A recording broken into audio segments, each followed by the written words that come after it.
Pernahkah kamu merasa sendirian di titik paling gelap hidupmu? Saat tidak ada satu orang pun yang benar-benar mengerti. Saat air mata sudah habis, tapi sakitnya belum pergi. Di momen seperti itu, Yesus sudah lebih dulu ada di sana. Bayangkan, malam sebelum ia disalib, ia berlutut di Taman Getsemani, berkeringat darah karena beratnya beban yang akan ia tanggung. Ia berdoa, "Ya Bapa, jikalau mungkin, biarlah cawan ini berlalu." Ia tahu apa yang akan terjadi. Ia tahu rasa sakitnya. Ia tahu penghinaannya. Dan ia tetap memilih untuk pergi. Keesokan harinya, tangan yang pernah menyembuhkan orang buta itu dipaku. Kaki yang pernah berjalan di atas air dipaku.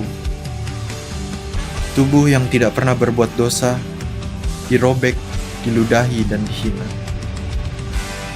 Dan di antara semua itu, orang-orang berteriak menantang, "Kalau engkau benar-benar anak Allah, turunlah dari salib itu."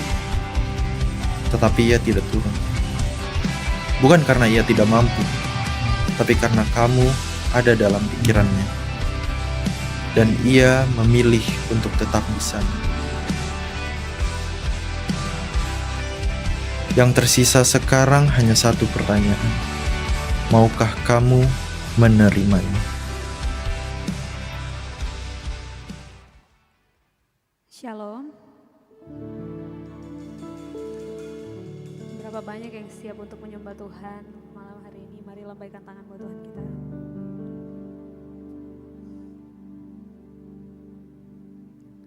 Mari kita siapkan hati kita untuk membawa penyembahan kita buat Tuhan. Saya persilakan jemaat Tuhan untuk berdiri.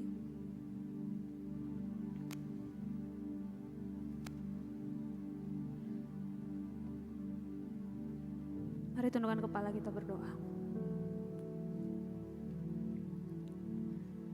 Terima kasih Tuhan. Terima kasih buat kasih setia Tuhan. Terima kasih buat pengorbanan-Mu dalam hidup kami Tuhan. Terima kasih banyak Bapa yang baik. Hari ini kami datang bersyukur kepada Tuhan. Kami tidak bisa balas kebaikan Tuhan. Kami sering menyakiti hati Tuhan, tapi Tuhan tetap baik buat kami. Terima kasih Bapa. Kami mau menyembah-Mu di tempat ini Tuhan. Dan biar Engkau izinkan kami masuk dalam hadirat-Mu Bapa. Terima kasih Bapa yang baik. Kuasai hati dan pikiran kami, biar nama-Mu saja yang ditinggikan. Kami siap menyembah Tuhan di tempat ini.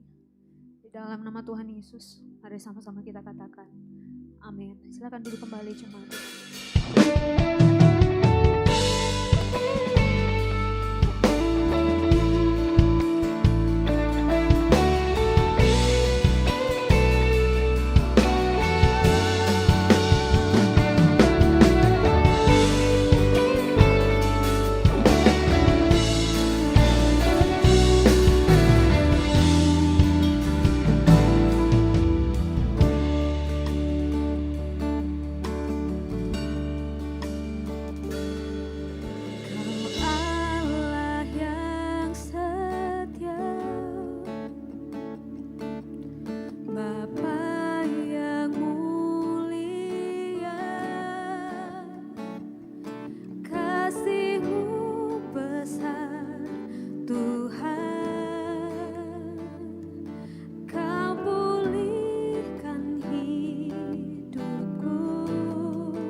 buat Tuhan Yesus kita.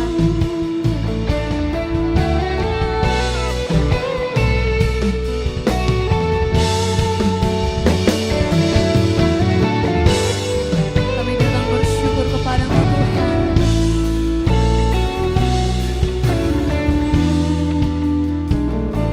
Mari katakan kaulah harapanku. Kaulah harapanku. Hidupku dalam-Mu. Terima kasih. Terima kasih Tuhan. Kau selamatkan hidupku. Dengan apa kan ku balas segala kebaikan-Mu.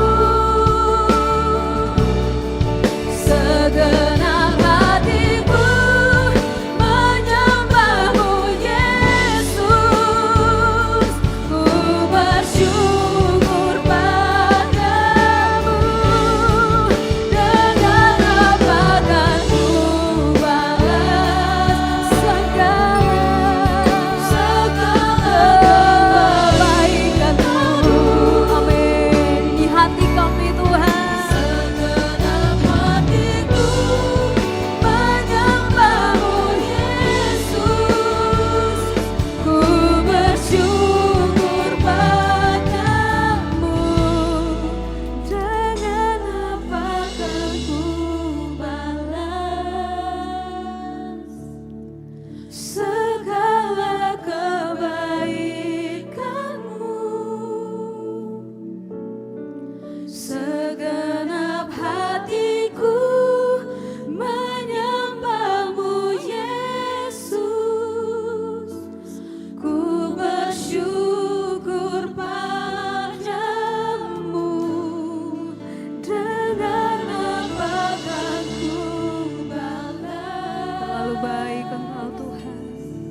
Segala kebaikan-Mu. Segenap hatiku menyembah-Mu Yesus. Ku bersyukur padamu. Jemaat Tuhan. Dengan apa kan ku balas. Amin.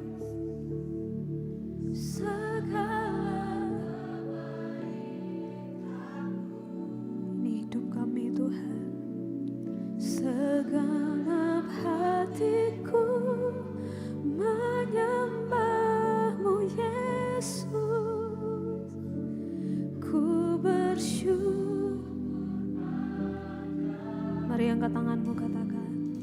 Dengan apa kan ku balas kebaikan-Mu. Segala kebaikan-Mu. Amin. Segenap hatiku menyembah-Mu Yesus. Ku bersyukur padamu.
Sungguh besar kasih-Mu Tuhan. Amin. Segenap hatiku kami menyembah-Mu di tempat ini Tuhan. Amin. Dengan apa akan ku balas segala kebaikan-Mu. Segenap hatiku menyembah-Mu Yesus.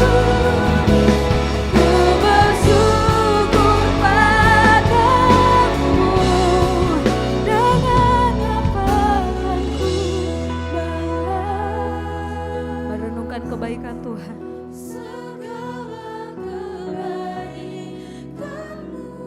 Terima kasih Tuhan Yesus. Segenap hatiku menyembah-Mu Yesus. Amin, amin. Ku bersyukur padamu. Amin Tuhan Yesus. Dengan apa akan ku balas segala kebaikan-Mu. Segenap hatiku menyembah-Mu Yesus. Ku bersyukur padamu selamanya. Selamanya Tuhan, ku menyembah-Mu. Selamanya ku mau nyanyikan kebaikan-Mu Tuhan.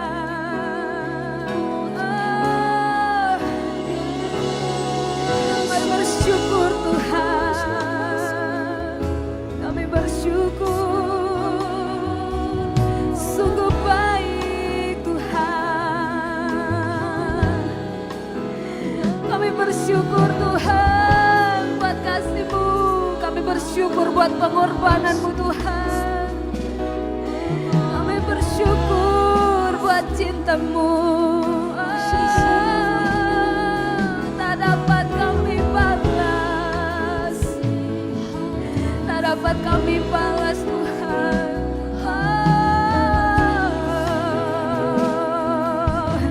Kami datang menyembah-Mu. Kami datang bawa pujian kami Tuhan. Sungguh besar karya-Mu. Sungguh nyata perbuatan-Mu dalam hidup kami. Yesus, sungguh Engkau baik. Sungguh kasih-Mu besar. Kami bersyukur. Kami bersyukur. Haleluya. Karya salib-Mu membangkitkan aku. Haleluya. Kami sembah Engkau di bait kudus-Mu Tuhan. Kami nyatakan pribadi-Mu bagi kami. Yesus, siapakah kami ini Tuhan? Berharga di mata-Mu. Sering kami mengecewakan-Mu Tuhan, tapi kami sering juga mengalami kebaikan Tuhan. Terima kasih Tuhan Yesus. Terima kasih Tuhan.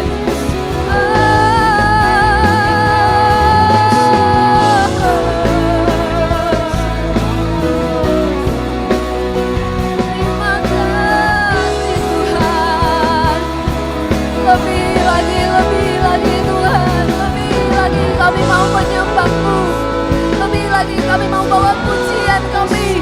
Lebih lagi kami mau bilang terima kasih Tuhan.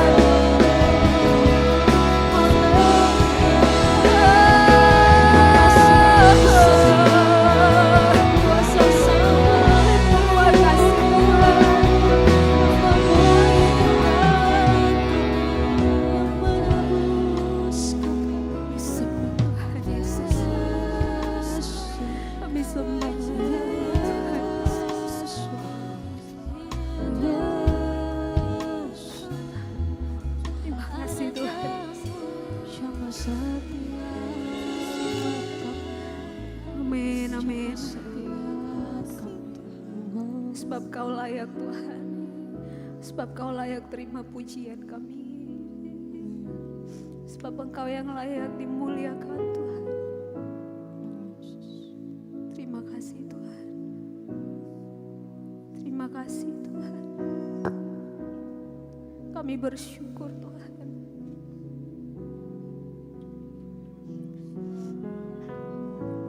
Kasih-Mu yang memulihkan hidup kami, Kasih-Mu yang membangkitkan kami Tuhan. Terima kasih Tuhan Yesus.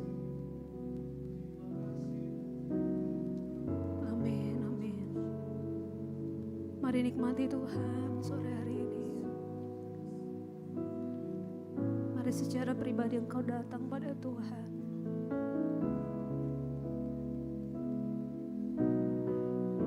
Yesus. Terima kasih Tuhan Yesus. Amin.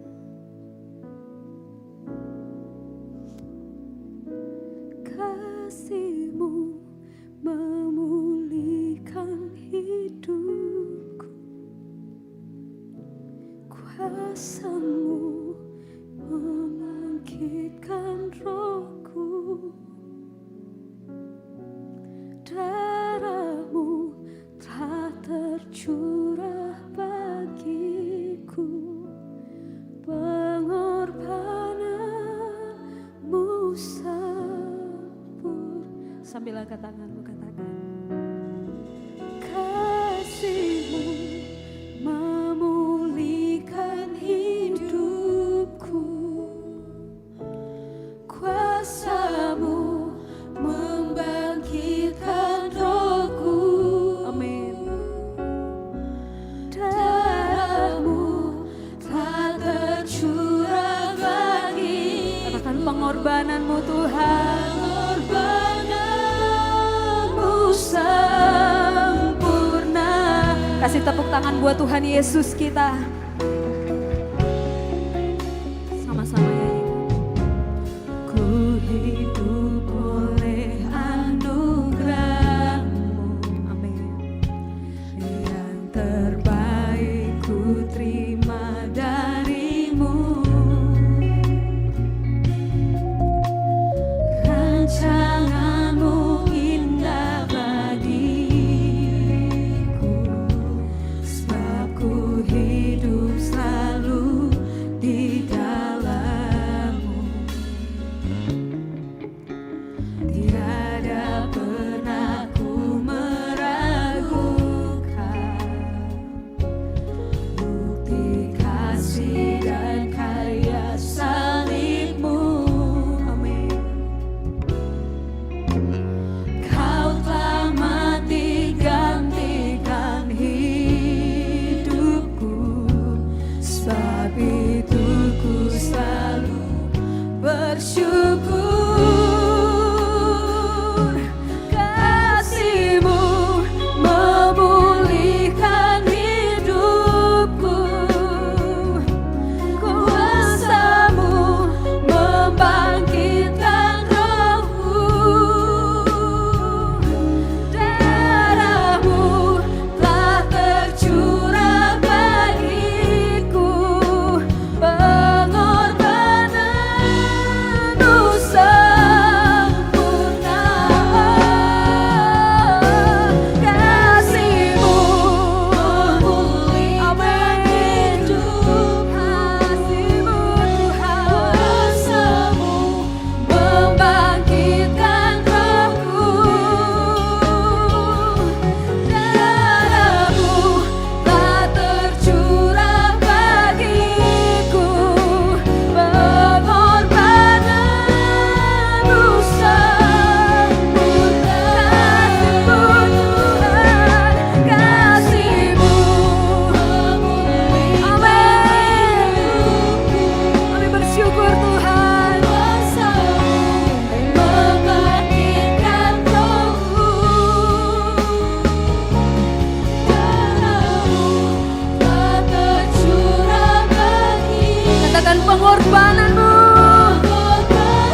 hadirat Tuhan, mari bangkit berdiri, katakan. Kasih-Mu memulihkan hidupku, kuasa-Mu membangkitkan rohku, darah-Mu tak tercurah bagi pengorbananmu.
dahsyat dalam segala perbuatan-Mu Tuhan. Sembah Tuhan. Sembah Tuhan. Sembah Tuhan Yesus. Haleluya.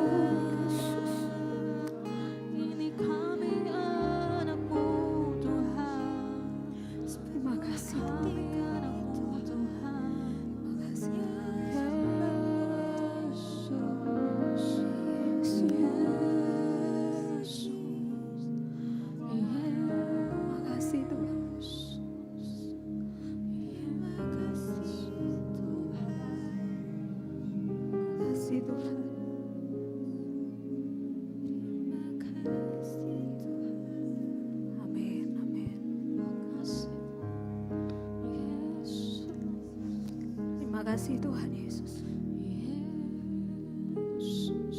Terima kasih buat pengorbanan yang sempurna itu Tuhan. Terima kasih telah memulihkan hidup kami. Meskipun kami tahu kami sering terjatuh dan mengecewakan Tuhan. Tapi di saat itulah kami melihat tangan Tuhan tidak pernah meninggalkan kami. Terima kasih Tuhan. Terima kasih Tuhan Yesus.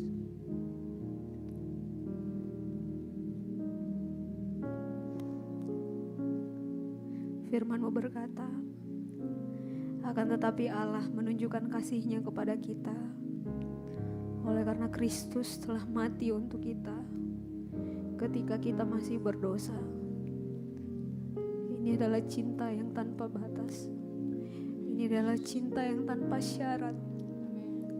Bukan karena kita baik, bukan karena kita rajin pelayanan, bukan karena kita dengar-dengaran. Banyak kesalahan kita, banyak dosa kita.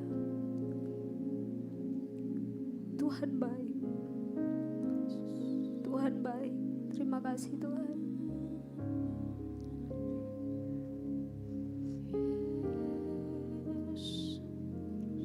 Terima kasih Tuhan. Mari buka tanganmu. Mari angkat suaramu sembah Tuhan. Terima kasih Tuhan, kami nikmati kehadiran-Mu.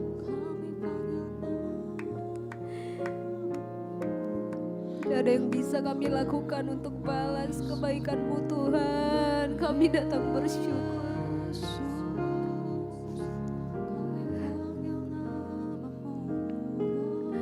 Kami datang bersyukur Tuhan. Terima kasih. Kau yang layakkan kami Tuhan. Kau yang layakkan kami. Terima kasih Tuhan, terima kasih. Terima kasih Tuhan. Terima kasih Tuhan. Amin, amin. Amin.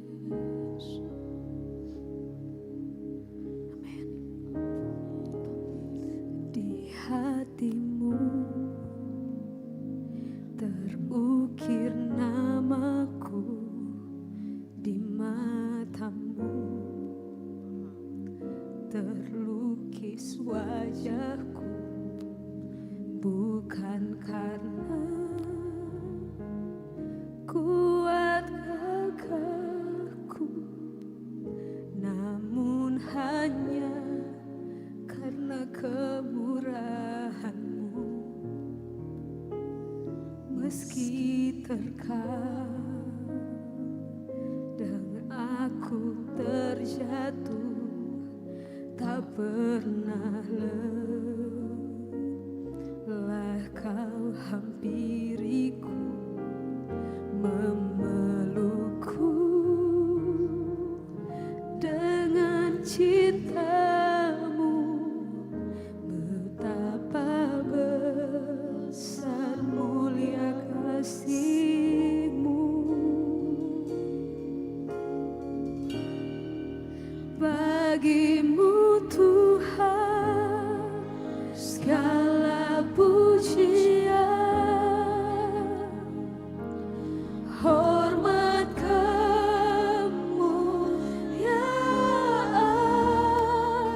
tiada ternilai. Salib-Mu Tuhan sungguh berharga. Engkau bagi-Mu Tuhan segala pujian, hormat kemuliaan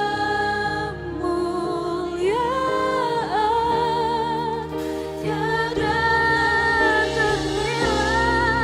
Salib-Mu Tuhan sungguh berharga.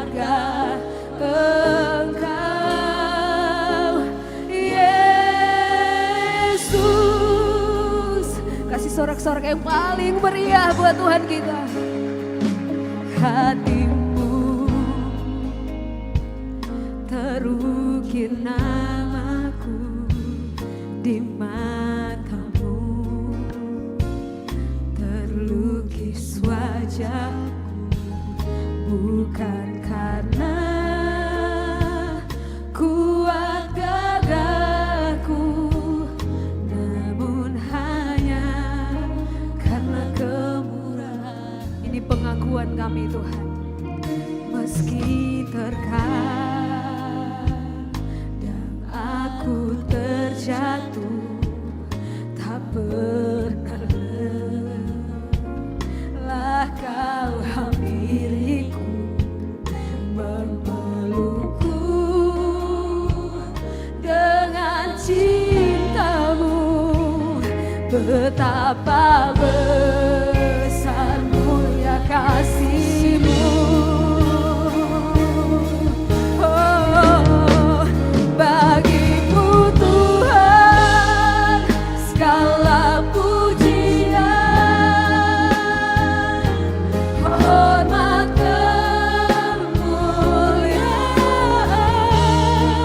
tiada ternilai salib-Mu Tuhan. Sungguh berharga Engkau, bagimu Tuhan segala pujian, hormat kemuliaan, tiada ternilai salib-Mu Tuhan. Sungguh berharga Engkau, Yesus. Mari sembah Dia. Dia yang layak terima segala kemuliaan, Dia yang layak terima segala penyembahan kita. Angkat suaramu sembah Tuhan.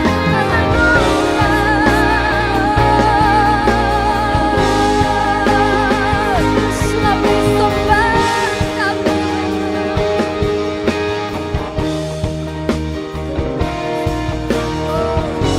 Amin, amin.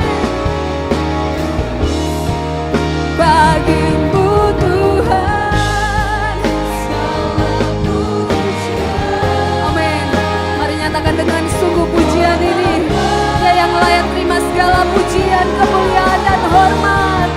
Tiada ternilai salib-Mu Tuhan.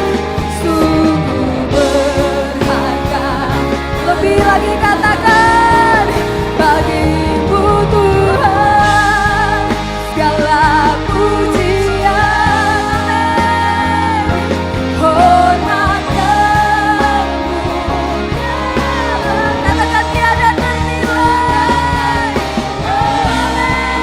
Salib-Mu Tuhan sungguh berharga Engkau, bagimu Tuhan segala pujian. Kau yang alami Tuhan, angkat tanganmu, katakan hormat kemuliaan, tiada ternilai salib-Mu Tuhan. Sungguh berharga Engkau, bagimu Tuhan segala pujian.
Ketika kami mencari Tuhan dengan segenap hati kami, Tuhan menjawab setiap seruan hati kami. Dan sekarang kami ada di tempat ini, kami bersyukur buat pengorbanan Yesus di kayu salib yang membuat kami layak untuk memuji dan menyembah Tuhan. Segala sesuatu yang kami lakukan, segala sesuatu yang kami kerjakan di hadapan Bapa di surga menjadi berkenan dan berbau harum sebab korban Kristus di kayu salib. Tidak ada seorang pun di antara kami yang dapat memegahkan diri, yang dapat menganggap dirinya lebih baik, yang dapat mementingkan dirinya sendiri. Sebab hanya melalui korban Kristus kami dibenarkan, kami dikuduskan, kami dilayakkan. Berbicaralah kepada setiap kami, sebab kami siap untuk mendengarkan firman Tuhan. Tolong hamba-Mu, apa yang sudah hamba-Mu persiapkan tidak ada artinya tanpa kuasa dan otoritas yang dari Tuhan. Kami siap untuk mendengarkan firman-Mu dalam nama Tuhan Yesus Kristus. Yang siap mendengarkan firman Tuhan, sama-sama kita katakan amin. Amin. Baik, shalom, silakan duduk jemaat Tuhan. Terima kasih untuk tim Praise and Worship yang sudah memimpin kita di dalam pujian penyembahan. Suatu sukacita bisa melihat jemaat Tuhan hadir pada malam hari ini. Kita sedang memperingati sebuah peristiwa, bukan peristiwa tragis. Memang di mata dunia itu sepertinya sebuah peristiwa yang tragis. Sebab yang menjadi juru selamat akhirnya mati, disalibkan. Tetapi di dalam kehidupan kita sebagai orang percaya, kematian Yesus di kayu salib adalah kemenangan bagi orang yang percaya. Yang setuju katakan amin. Baik, kita akan langsung belajar tentang kebenaran firman Tuhan pada sore hari ini.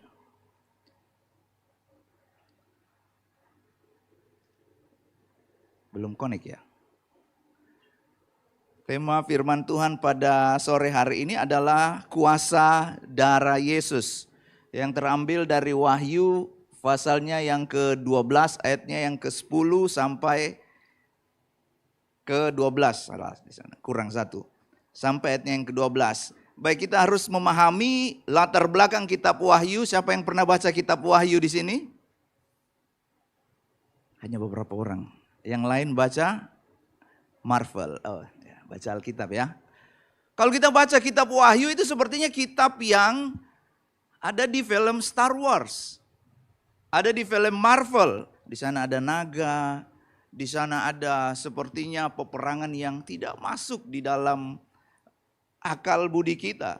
Tetapi tujuan Yohanes menuliskan kitab ini adalah untuk memberikan penghiburan, ketabahan dan kekuatan bagi jemaat mula-mula yang sedang mengalami penganiayaan.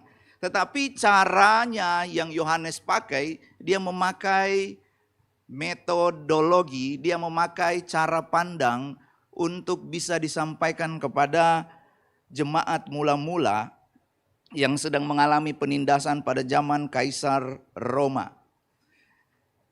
Penulis kitab Yohanes, kitab Wahyu adalah Yohanes. Kita bisa baca di dalam Wahyu pasalnya yang pertama ketika Yohanes itu dibuang ke Pulau Patmos. Yohanes ini satu-satunya rasul Yesus Kristus yang matinya alami. Dia sudah pernah digoreng tapi dia tidak jadi french fries. Sudah pernah dimasukkan ke dalam minyak yang mendidih tapi dia tidak jadi Yohanes goreng. Tapi dia tetap hidup. Lalu dia dibuang ke sebuah pulau, Pulau Patmos, sebuah pulau kecil di mana Yohanes mendapat penglihatan dari Tuhan yang ditulis di dalam kitab Wahyu. Nah, saya mengundang kita untuk bangkit berdiri bersama. Dengan kasih saya mengundang jemaat Tuhan untuk kita bangkit berdiri bersama. Kita akan baca di dalam Wahyu pasalnya yang ke-12.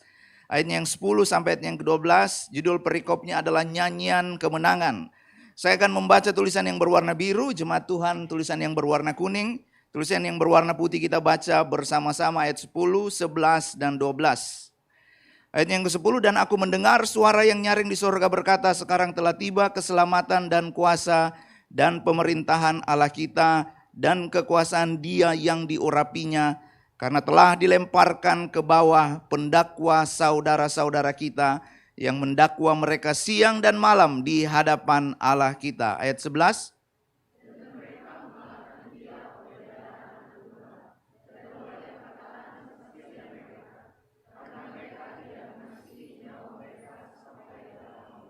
Ayat yang ke-12, 2-3. Karena itu bersukacitalah, hai sorga dan hai kamu sekalian yang diam di dalamnya. Celakalah kamu, hai bumi dan laut, karena iblis sudah turun kepadamu dalam geramnya yang dahsyat.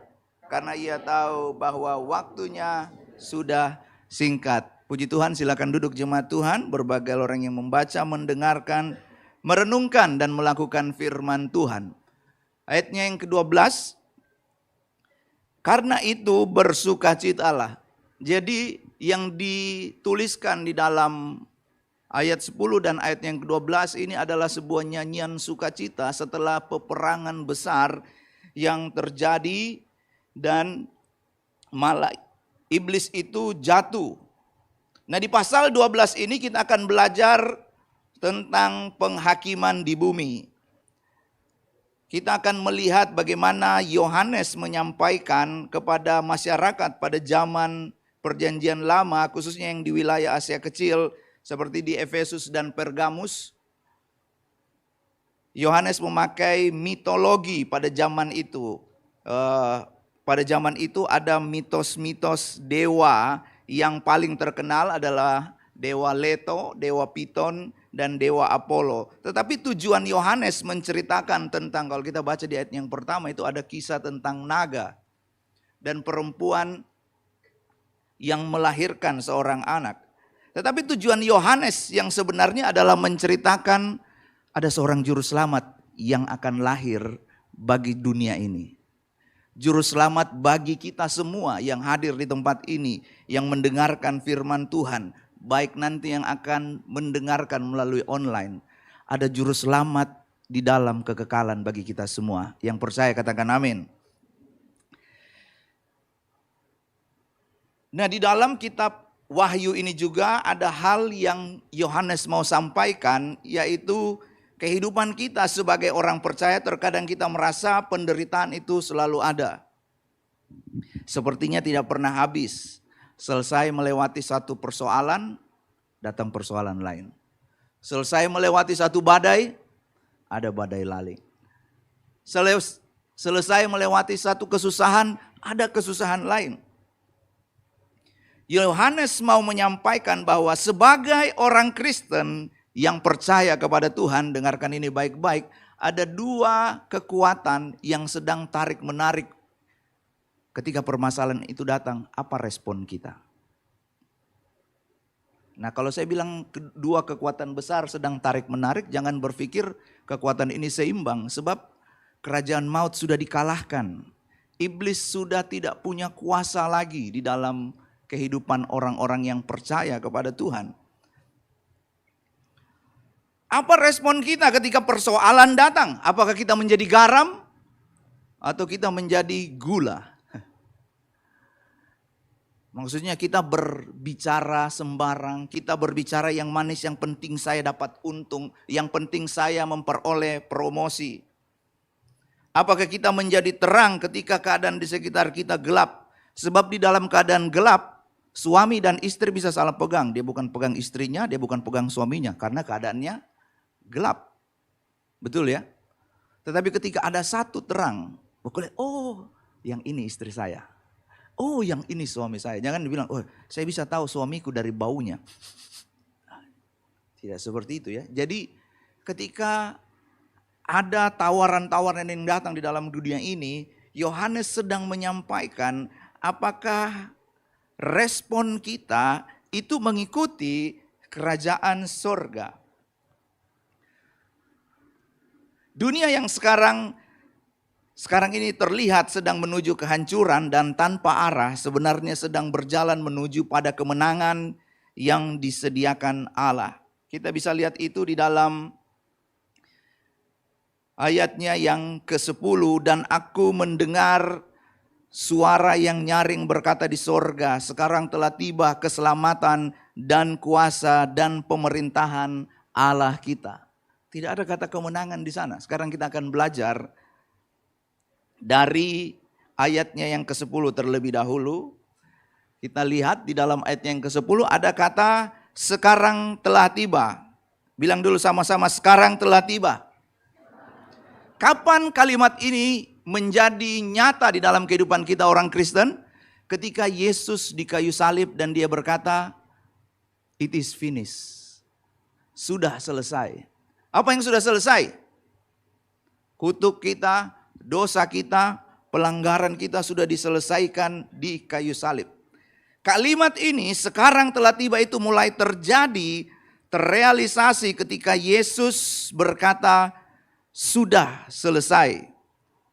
Keinginan jahat masih melekat, masih ada di dalam kehidupan kita, kita masih memiliki tubuh daging. Tetapi ketika kita mengerti bahwa sekarang telah tiba itu bukan hanya sekedar janji-janji palsu, tapi janji penyertaan Tuhan. Pernah nggak kita duduk, lagi nggak ngapa-ngapain, tiba-tiba ada ingatan yang muncul. Waktu tahun 2000, kamu pernah terlibat di dalam dosa seks. Ingat nggak? Waktu tahun 90, ada yang lahir tahun 90? Kamu pernah melakukan kejahatan. Ingat nggak? Waktu tahun 70, lebih lama lagi. Kamu pernah terikat di dalam dosa.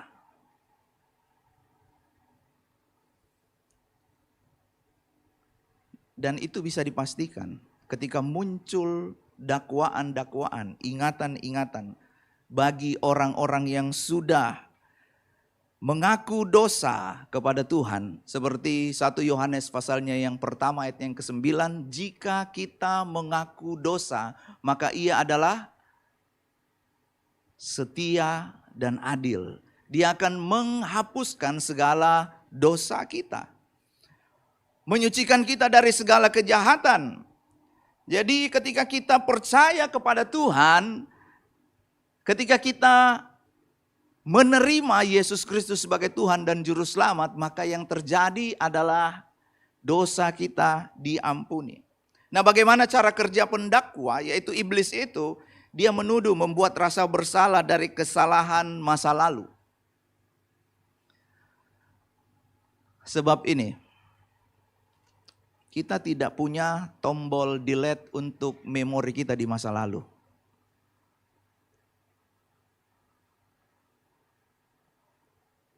Kita tidak punya seperti komputer yang ada, ini waktunya untuk menghapus semua memori-memori buruk. Memori buruk itu akan tetap ada. Tetapi bagaimana respon kita ketika iblis datang dan mendakwa kita. Yang kedua, bagaimana cara kerjanya? Dia memutarbalikkan kebenaran. Masih ingat kisah tentang Hawa? Ketika Hawa ditawarkan, lalu yang disampaikan adalah kebenaran yang diputar balik. Yang ketiga, melemahkan iman. Cara iblis bukan menyerang secara frontal, tiba-tiba ia muncul di depan kita dengan wajahnya yang menyeramkan. Dia jalan sambil ngesot, lalu dia bersuara.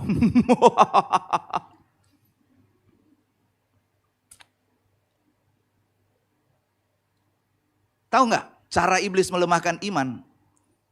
Pada saat kita punya pemikiran, kita merasa diri baik-baik saja. Keadaan kita baik-baik saja tanpa Tuhan. Nggak perlu tuh. Saya nggak berdoa juga, saya baik-baik saja. Dia melemahkan iman, bukan dengan cara frontal, tapi dia datang dengan cara-cara pemikiran yang merasa diri baik-baik saja tanpa Tuhan. Yang terakhir, ada banyak tapi saya cukup sampai di 4. Menyerang identitas kita. Siapa yang percaya bahwa Yesus Kristus sudah mati di kayu salib untuk menebus dosa kita? Tolong angkat tangannya. Sebab itulah kita punya identitas baru yang disebut sebagai anak-anak Allah. Coba colek kiri kanannya, katakan, hei kamu anak Allah. Saya juga anak Allah. Nah, cara kerjanya, iblis menyerang identitas. Kamu gak layak. Biar kamu berdoa sambil jungkir balik, pelanggaranmu tidak akan selesai. Di dalam Kolose pasalnya yang kedua, ayatnya yang ke-14 dan ayatnya yang ke-15, saya baca dalam terjemahan firman Allah yang hidup. Ia mencoret semua bukti pelanggaran saudara. Kalau dibuka listnya, pelanggaran Valdo saja ya, karena Valdo teman baik saya. Begitu dibuka, itu kertasnya jatuh sampai di belakang sana. Tetapi ada satu garis merah, yaitu darah Kristus. Waktu bangsa Israel keluar dari tanah Mesir menuju ke tanah perjanjian, tulah yang terakhir adalah kematian anak sulung. Bagaimana caranya supaya bangsa Israel bisa selamat? Dikasih tanda darah di ambang batas pintu. Jadi malaikat maut yang lewat, kalau ada tanda darah tidak mati. Pertanyaan saya, perenungan saya adalah seperti ini. Ketika ada tanda darah, itu adalah gambar korban Kristus di kayu salib. Di dalam rumah itu mungkin ada orang yang bejat. Mungkin ada orang yang brengkes. Mungkin ada orang yang menipu. Mungkin ada orang yang punya kelainan seksual. Tetapi begitu ada tanda darah di atas, ada korban Kristus, malaikat maut lewat dari rumah tersebut. Tapi kita akan belajar, kalau sudah ada tanda darah, ada cara hidup yang baru yang harus kita lakukan. Yang kedua, kita masih di ayatnya yang ke-10 adalah kata keselamatan. Katakan dulu sama-sama, keselamatan. Keselamatan itu mencakup 3 dimensi dalam teologi. Yang pertama adalah kita telah diselamatkan. Haleluya. Gak ada yang amin ini. Saya telah diselamatkan. Tetapi itu bukan hanya berhenti sampai di situ, atau itu sebuah lisensi untuk kita melakukan dosa, karena kita sedang diproses dalam hidup kita sehari-hari melalui pemuritan, di dalam gereja, di dalam doa kita, hubungan pribadi dengan Tuhan, dalam pertumbuhan rohani kita sedang diproses. Dan yang terakhir, apabila kita tetap setia di dalam proses, kita akan sepenuhnya diselamatkan ketika Yesus datang kembali. Jangan lupa, Yesus akan datang kembali kali yang kedua. Nah, saya nggak akan berpikir, oh nanti tahun sekian, nanti salah ya. Karena sudah ada ditulis di dalam Alkitab, tidak ada seorang pun yang tahu. Tetapi yang harus kita waspadai adalah posisi kita di mana pada waktu Yesus datang kali yang kedua. Keselamatan juga artinya tidak ada penghukuman. Demikianlah sekarang tidak ada lagi penghukuman bagi mereka yang ada di dalam Kristus Yesus. Ini harus clear saya sampaikan. Keselamatan itu tidak ada penghukuman, ada sebuah kondisi di dalamnya. Yaitu mereka yang ada di dalam Kristus. Ketika kita ada di dalam Kristus, kuasanya bekerja melalui kita, di dalam kita. Yang ketiga, kata kuasa.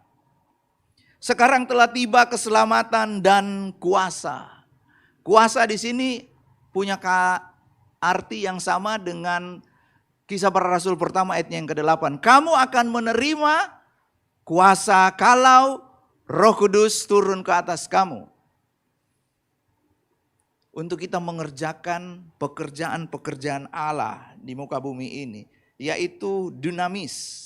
Kuasa ilahi yang aktif bekerja di dalam kita. Kuasa atas segala musuh. Di dalam Lukas 10 ayat yang ke-19 dikatakan, Sesungguhnya aku telah memberi kuasa kepada kamu untuk menginjak ular dan kalajengking dan kuasa untuk menahan kekuatan musuh sehingga tidak ada yang membahayakan kamu. Nah, dari 3 kata ini sekarang telah tiba keselamatan dan kuasa. Itu adalah kemenangan yang Allah sediakan melalui korban Kristus. Darah Yesus yang tercurah di kayu salib itu memberikan kita sebuah pengharapan yang baru. Nah, kita akan belajar tentang kuasa darah Yesus. Di ayatnya yang ke-11 kita akan belajar, poin yang pertama adalah apa yang sudah diberikan melalui darah Kristus. Yang pertama, kemenangan atas iblis. Ayat yang ke-11 dikatakan, dan mereka mengalahkan dia oleh darah anak domba. Ingat, iblis tadi disebut sebagai pendakwa. Dia selalu menuduh, mengingatkan kita tentang kegagalan kita, ketidaklayakan kita. Bahwa kita ini adalah manusia yang berdosa. Iya betul, kita manusia yang berdosa, tetapi jangan lupa. Ketika Yesus mati di kayu salib, ketika ia berkata sudah selesai, maka kita itu punya cara hidup yang baru. Ada contoh di dalam Alkitab, ketika iblis itu menuduh iman daripada Ayub, tetapi Allah membela Ayub. Di dalam Ayub pasalnya yang pertama, ayatnya yang ke-9. Lalu jawab iblis kepada Tuhan, apakah dengan tidak mendapatkan apa-apa, Ayub takut akan Allah? Bukankah engkau yang membuat pagar sekeliling dia dan rumahnya serta segala yang dimilikinya? Apa yang dikerjakannya telah kau berkati, dan apa yang dimilikinya makin bertambah di negeri itu. Tetapi ulurkanlah tanganmu dan jamalah segala yang dipunyainya, ia pasti mengutuki engkau di hadapanmu. Di ayatnya yang ke-9 di sini iblis berkata kepada Tuhan bahwa itu hanya karena engkau memberikan pagar perlindungan, hanya karena engkau yang menjaga dia. Itu artinya pada waktu kita tidak setia, Tuhan tetap setia. Waktu kita, lagi di kamar sendirian, lagi nonton film-film yang kurang kain bajunya, film porno, film bokep, film apapun, Tuhan ada di situ. Cuma persoalannya adalah ini. Jangan tertawa waktu kita berbuat yang menyedihkan hati Tuhan. Saya ulang sekali lagi, jangan tertawa, wah kita bersuka cita, hidup kita baik-baik, tetapi Tuhan sedang menangis. Jangan kita merasa bangga karena kita bisa tetap baik-baik saja, tetapi Tuhan sedang bersedih. Nah, dari apa yang disampaikan di dalam kitab Ayub ini, bahwa iblis itu selalu mendakwa kita, kita harus punya pengertian bahwa kemenangan kita melalui Kristus yang mati di kayu salib itu bukan karena usaha kita. 1 Yohanes pasalnya yang kedua, ayatnya yang pertama dalam terjemahan bahasa Indonesia sehari-hari dikatakan demikian, anak-anakku saya menulis ini kepada kalian supaya kalian jangan berbuat dosa. Perhatikan, jangan berbuat dosa. Masih ingat apa yang Pastor Esther sampaikan waktu minggu lalu? Kalau ada kata jangan melihat ke kiri, maka yang kita lakukan adalah melihat ke kiri. Puji Tuhan, kalimat selanjutnya, tetapi kalau ada yang berbuat dosa, maka kita mempunyai seorang pembela, yaitu Yesus Kristus yang adil itu. Ia akan memohon untuk kita di hadapan Bapa.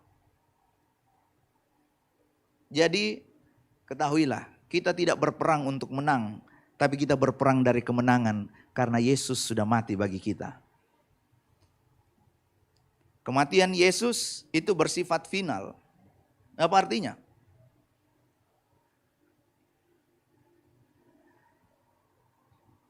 Kristus telah mati sekali untuk segala dosa kita. Ia yang benar untuk orang-orang yang tidak benar, supaya ia membawa kita kepada Allah. Ia yang telah dibunuh dalam keadaannya sebagai manusia, tetapi yang telah dibangkitkan menurut roh. Jadi kematian Yesus bersifat final, itu artinya jangan lagi kita menyalibkan Yesus untuk kali yang kedua. Kemenangan yang kita peroleh itu harus bersifat aktif. Kita mulai hidup di dalam respon yang benar terhadap karya Kristus. Kita mulai, ini dia, tunduk kepada Allah. Sebab yang tadi saya katakan, ada dua sistem pemerintahan yang sedang tarik-menarik. Kerajaan surga dan kerajaan kegelapan. Alkitab sudah berkata, tunduklah kepada Allah dan lawanlah iblis. Kita tidak akan bisa melawan iblis kalau kita berteman dengan iblis. Teman. Paham ya? Kita nggak akan mungkin menjelekkan teman kita sendiri. Memang sudah jelek sih. Maksudnya iblis ini ya, bukan orangnya. Kita harus tunduk kepada Allah. Tunduk kepada Allah itu adalah sebuah respon ketika kita melihat salib. Mana salib saya? Oh, ada di dalam. Setiap kali saya di mana? Di jalan, respon jalan, tiba-tiba ada orang yang ya mungkin dia merasa dirinya Valentino Rossi, ya kita lagi jalan baik-baik. Saya pegang salib. Untung ada istri saya di belakang. Ingat, kamu sudah berkhotbah tentang kesabaran. Oh iya ya. Sebab ketika kita berespon yang salah, maka kita akan memandang salib itu dan kita tidak tunduk kepada pemerintahan Allah. Tunduklah kepada Allah dan lawan iblis. Lawan tuduhan dengan kuasa firman. Kita tidak akan bisa melawan kuasa iblis jika kita tidak tunduk kepada Allah. Saudara tidak akan bisa, kita tidak akan bisa melawan iblis, tipu daya, godaan. Kalau kita tidak mengganti kepada siapa kita tunduk sekarang. Yesus mati di kayu salib. Bukan supaya kita punya legalisme untuk hidup sembarangan. Tetapi kita mulai hidup dalam gaya hidup yang baru.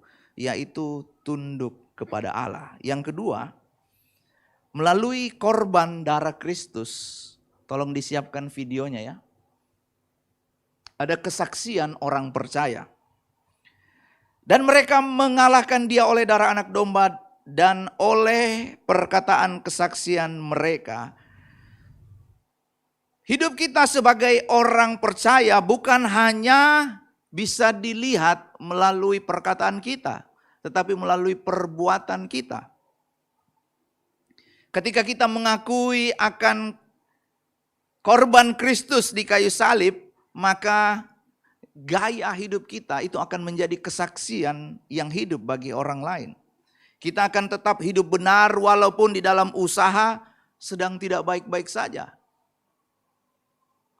Kita akan tetap setia di dalam perkara kecil sekalipun. Bekerja dengan jujur itu jauh lebih sulit daripada bekerja dengan tidak jujur.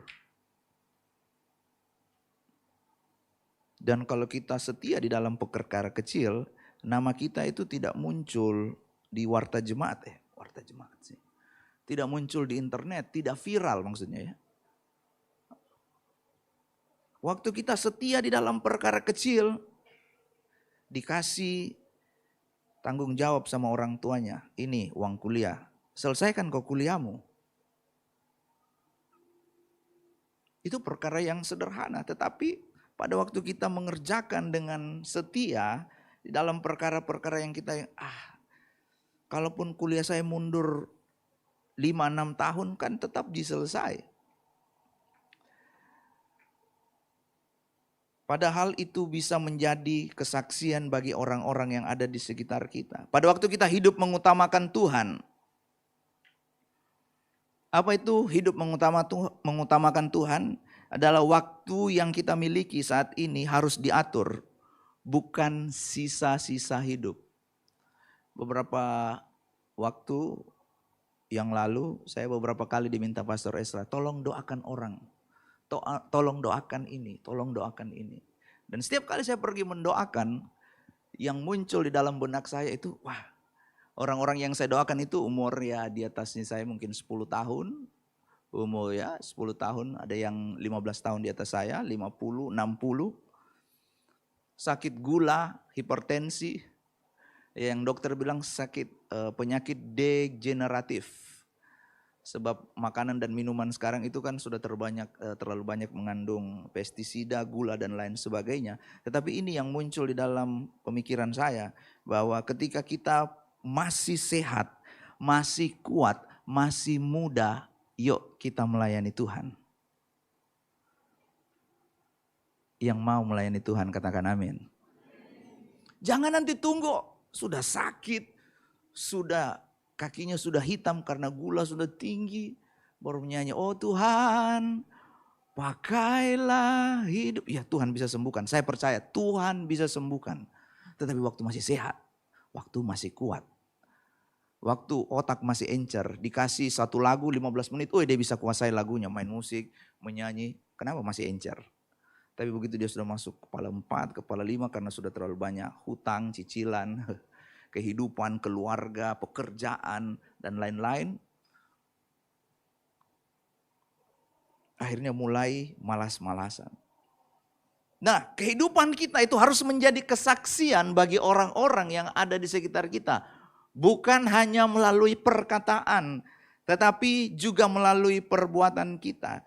Kesaksian akan Allah itu menerangi, menguatkan kehidupan orang lain. Kesaksian kita tidak perlu spektakuler. Ada satu video yang ingin saya tampilkan. Sebuah kesaksian dari seorang yang bernama Hunt. Orang tuanya buat sebuah podcast.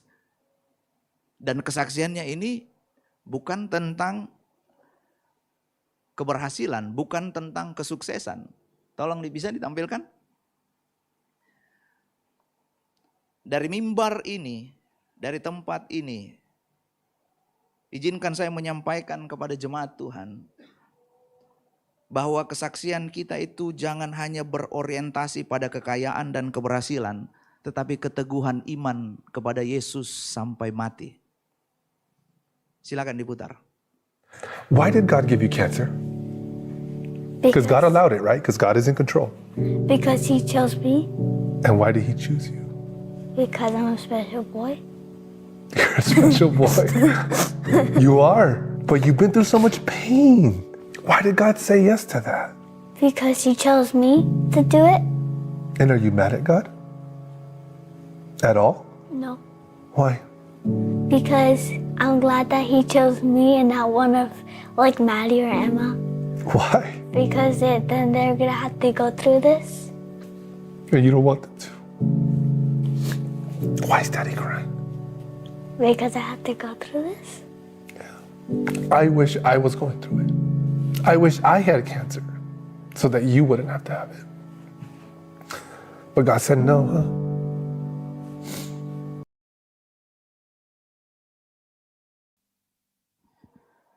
Yang mewawancara itu bapaknya.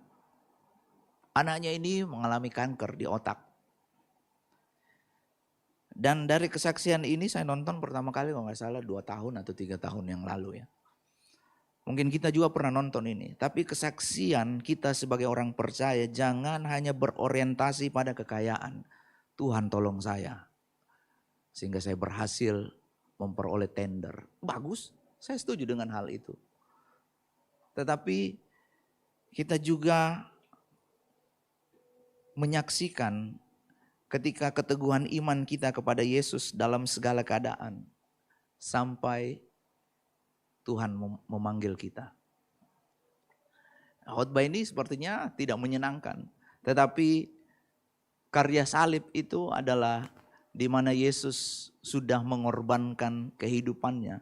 Supaya kita memperoleh kehidupan yang kekal bersama Bapa di surga. Yang ketiga.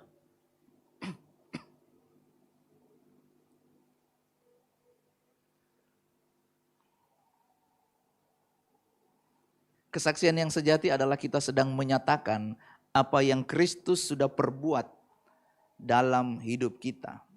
Siapa kita dahulu? Seperti Saulus. Saya adalah seorang pendosa. Saya seorang yang garang. Saya seorang yang membenci umat-umat Allah. Tetapi bagaimana kita sekarang ketika kita berjalan bersama dengan Tuhan. Dan itu harus menjadi kesaksian. Tadi pagi Pastor Ezra menyampaikan. Mungkin orang tidak baca Alkitab. Tapi dia lihat hidupmu dan dia bisa baca Alkitab dari perkataanmu. Jangan sampai dia lihat hidup kita, terus mulut kita juga sembarangan. Seluruh kebun binatang di jagat raya ini keluar. Mulai dari dinosaurus, zaman purba sampai zaman sekarang. Sembarang kita ucapkan dari mulut ini. Padahal dengan mulut yang sama kita di sini, haleluya. Keluar, halelupa.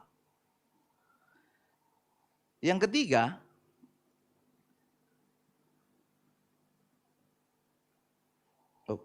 salah tekan.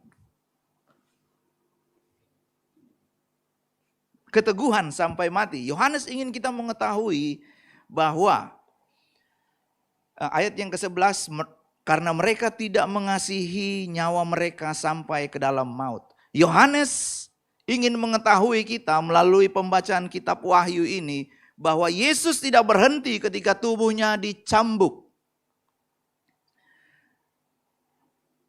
Dia tidak mengeluh ketika pikul salib.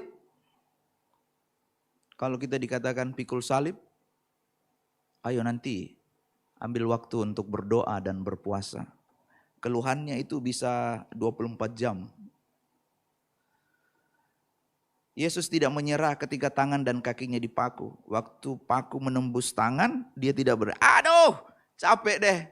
Dia turun terus dia kembali ke surga. Yesus tidak marah ketika dimahkotai dengan duri. Yesus tidak menyerang balik ketika dia diberi anggur asam. Saya buat sebuah kesimpulan. Dia tidak berhenti. Dia berhenti bukan karena lelah. Dia mati bukan karena penyiksaan. Tapi Yesus tahu tugasnya sudah terlaksana. Ada orang-orang yang akan mendengarkan khotbah ini di tahun 2026. Dan Yesus mau kita semua punya cara hidup yang baru. Kematian Yesus bukan hanya sekedar peristiwa tragis, tetapi karya penebusan yang membawa hidup dalam kemenangan. Saya akan tutup dengan hal ini. Iblis tidak paham bahwa kematian Yesus justru menjadi kekalahannya. Saya ulang sekali lagi, iblis tidak paham bahwa kematian Yesus, dia pikir kalau Yesus mati tidak ada juru selamat. Sayangnya manusia sering gagal paham. Kalau iblis tidak paham, manusia gagal paham. Apa yang gagal paham? Manusia gagal paham karena perbuatannya sendirilah yang membuat kita menyalibkan Yesus kali yang kedua. Respon kita, perkataan kita, perbuatan kita, itu membuat Yesus disalibkan kali yang kedua. Darah Yesus yang tercurah di kayu salib adalah sebuah alat penebusan dan penyucian. Di dalam Ibrani 9 ayat yang ke-22, sebenarnya dapat dikatakan bahwa menurut perjanjian lama hampir segala sesuatu disucikan dengan percikan darah. Dan tanpa penumpahan darah tidak ada pengampunan dosa. Bahwa kalau Yesus tidak menumpahkan darahnya dan dia mati di kayu salib, tidak ada pengampunan dosa. Yang kedua, darah Yesus itu menyucikan dosa. Di dalam 1 Yohanes pasalnya yang pertama ayatnya yang ke-7 dikatakan demikian. Tetapi jika kita hidup di dalam terang sama seperti dia, ada di dalam terang, maka kita beroleh persekutuan seorang dengan yang lain. Dan darah Yesus anaknya itu menyucikan kita daripada segala dosa. Yang ketiga, darah Yesus membenarkan manusia di hadapan Allah. Yang keempat, darah Yesus mendamaikan manusia dengan Allah. Ada orang satu kali dia kaget karena ada kecoa. Terus dia sebut darah Yesus. Kecoa saya pakai darah Yesus. Haleluya. Darah Yesus bukan hanya simbol, tetapi kuasa yang memulihkan hubungan manusia dengan Allah. Karya salib adalah kemenangan atas dosa. Masalah terbesar manusia yang tadi saya sudah sampaikan di awal. Apa yang disampaikan oleh Yohanes kepada jemaat mula-mula dan yang kita baca di dalam kitab Wahyu ini, kalau kita melihat kok masalah sepertinya keadaan sepertinya tidak semakin baik. Peperangan, kesulitan itu semakin terjadi. Sepertinya yang menjadi permasalahan terbesar itu adalah keadaan dunia ini. Tetapi Injil memberitahu kepada kita, dosa adalah masalah terbesar manusia. Sebab inilah yang memisahkan manusia dari Tuhan. Ada sebuah quotes yang bagus, "This too shall pass." Muka yang ganteng seperti ini akan selesai di dalam kuburan. Uangmu yang kita miliki, yang katanya tidak habis 7 turunan, itu tidak akan dibawa ke dalam liang kubur. Mobil Ferrarimu, motor Harley Davidsonmu, apapun yang kita miliki yang dunia ini lihat itu sebagai kesuksesan, keberhasilan. Tetapi apabila kita menghormati karya salib, maka itu adalah kemenangan atas dosa dan pelanggaran kita. Bagaimana supaya kuasa darah Yesus itu terus terjadi di dalam kehidupan kita sebagai orang yang percaya? Jawabannya adalah doa. Katakan dulu sama-sama, doa. Sekali lagi, berdoa. Siapa yang rajin berdoa di sini? Doa makan. Doa apa yang paling cepat terjawab? Doa makan. Begitu selesai doa pasti makan ya. Kan enggak mungkin orang doa makan belum ada makanannya. Pasti berdoa ada makanannya. Itu teka-teki sih. Ketika Anda kehilangan gairah dan semangat berdoa, menyembah, membaca firman Tuhan, sebenarnya yang diserang itu adalah kehidupan kita yang esensi.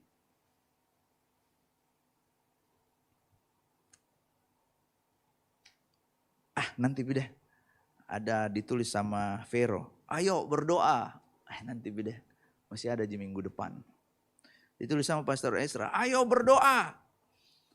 Ketika kehilangan gairah untuk berdoa, itu adalah serangan langsung dari iblis. Sebab doa adalah akses langsung kepada Bapa. Kalau kita berdoa, disebut apa? Bapa kami yang di sorga. Yang panggil saya Bapa itu cuma 2. Aaron dan Agatha. Ada orang lain yang coba panggil saya Bapa. Nah. Kamu bukan darah daging saya gak kenal kamu. Kamu bukan lahir dari benih saya. Waktu kita berdoa, Bapa kami yang di surga. Tuhan kenal gak kita?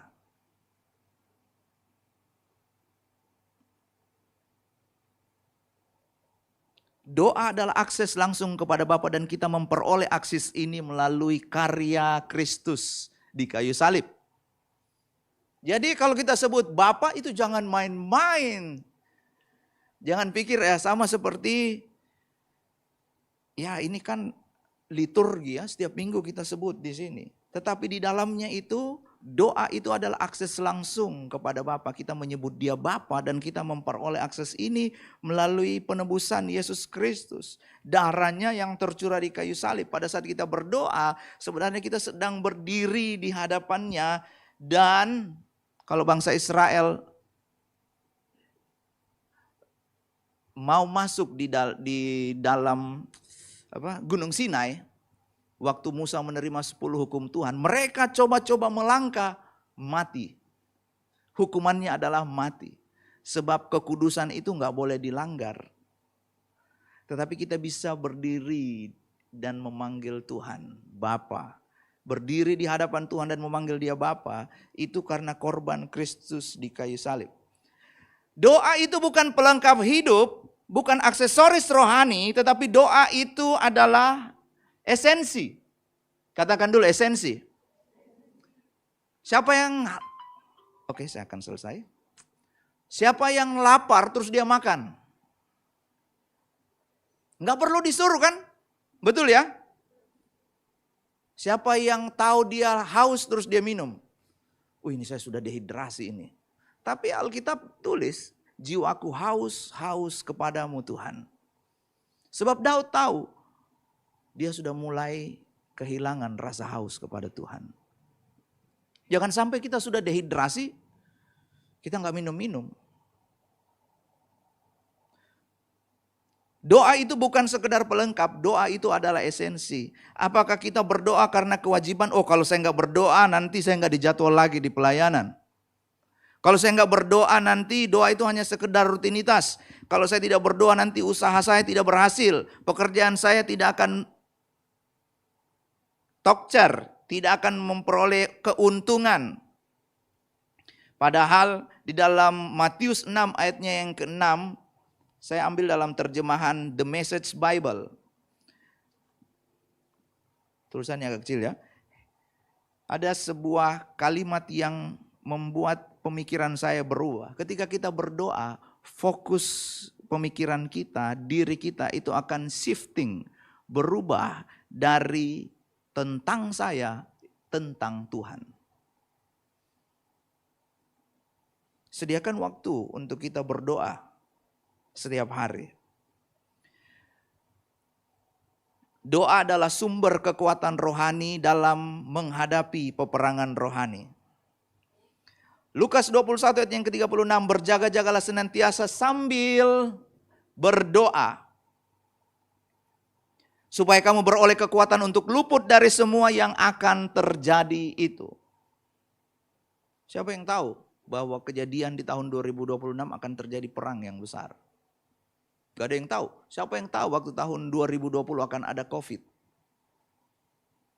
Semua orang terdampak.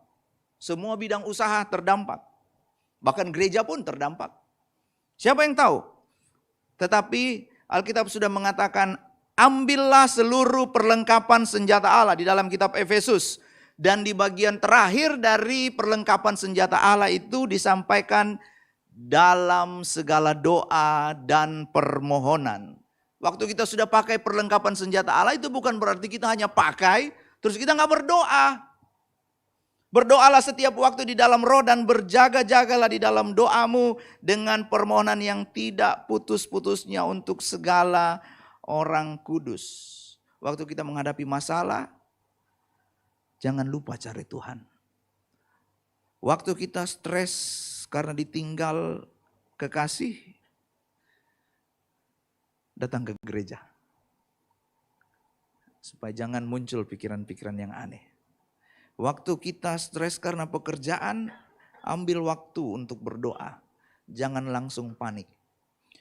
Doa bukan hanya untuk orang yang rohani. Itu untuk Pastor Esra. Doa juga bukan hanya pada saat kita ada masalah. Tapi doa itu adalah komunikasi verbal kita kepada Bapa di sorga. Jadi jangan menolak kalau disuruh berdoa. Saya mengundang tim praise and worship. Yeremia 33 ayatnya yang ketiga. Bisa tolong ditampilkan ayat ini.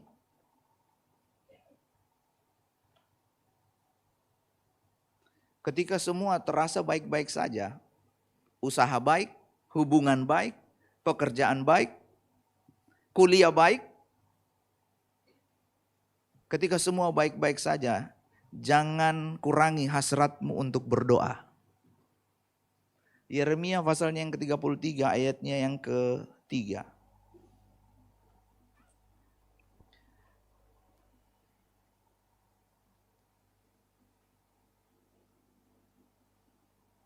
Dan kita akan selesai.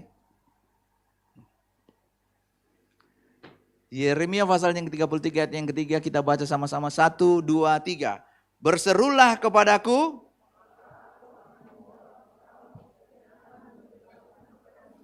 Hal-hal yang besar yang tidak terpahami, yakni hal-hal yang tidak kau ketahui. Dalam terjemahan lain dikatakan, Yehuda, berdoalah kepadaku.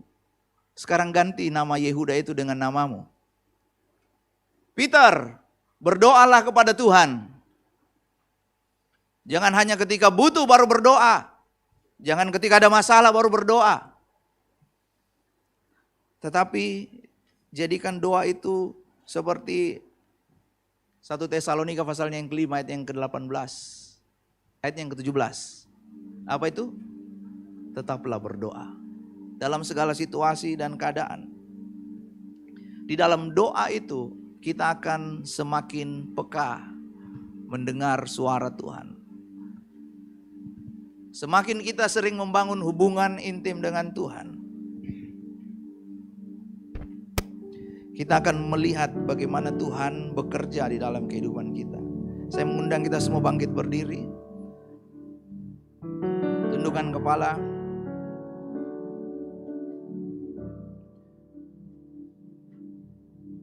Bukan dengan barang fana Kau membayar dosaku.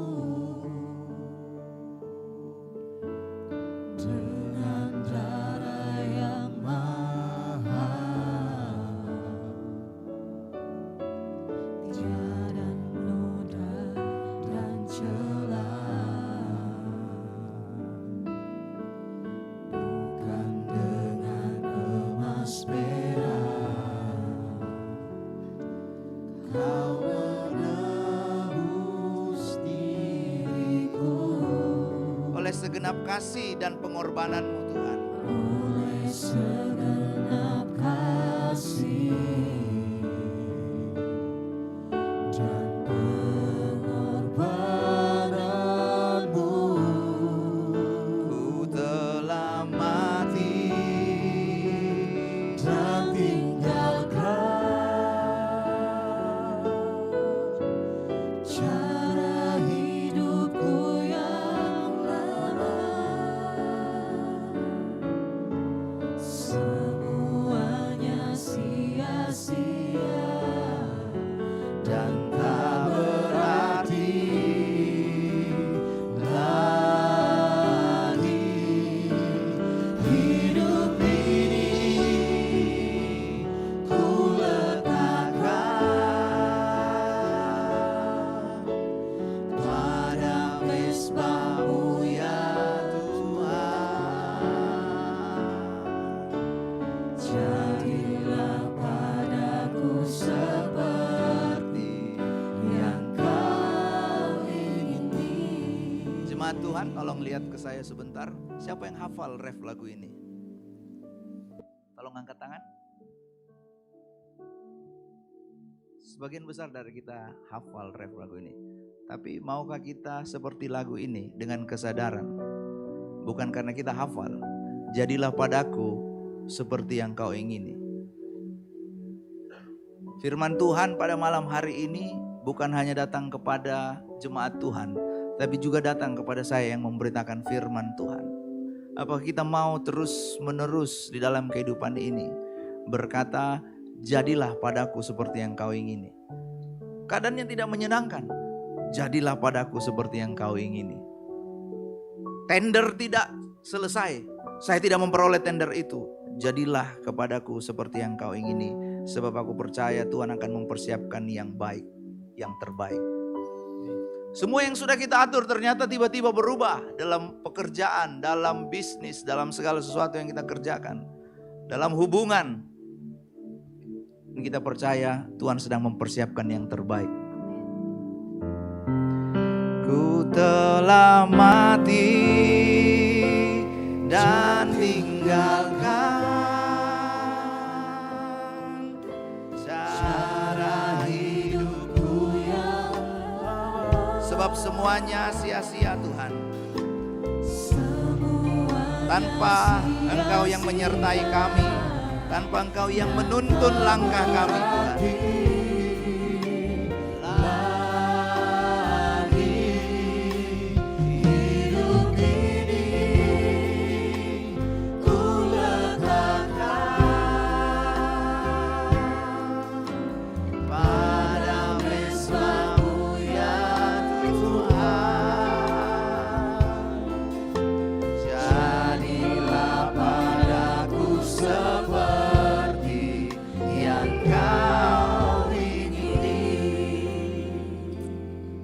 dapat roti dan cawan anggur?